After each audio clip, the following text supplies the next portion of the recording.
التمائم جمع تميمة.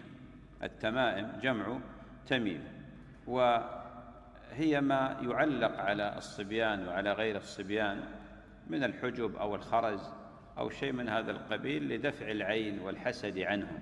وقد كان هذا موجودا عند أهل الجاهلية، فأبطله النبي صلى الله عليه وسلم وحرمه، لأنه يتعارض مع التوكل على الله عز وجل، تفويض الأمر إليه واللجوء إليه سبحانه وتعالى.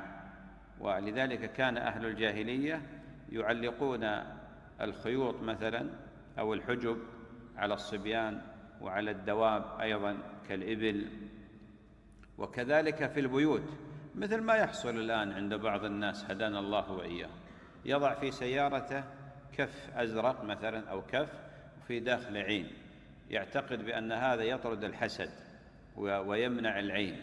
هذه لا شك بأنها تميم.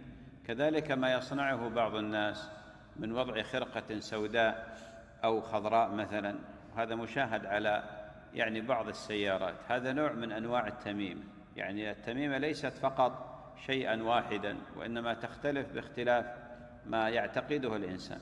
قد تكون خرقة مثلا أو خيط أو قماش مثلا، أو مثلا خاتم أو حلقة مثلا، أو كذلك الحجب التي تعلق في الأعناق، وأيضا الخيوط التي تعلق في العضد مثلا أو في الساعد، وما يعلق أيضا في أعناق الإبل قديما. هذا كله أبطلها الإسلام وحرمها النبي عليه الصلاة والسلام. حتى الرقى قال عليه الصلاة والسلام: اعرضوا علي رقاكم، اعرضوا علي رقاكم.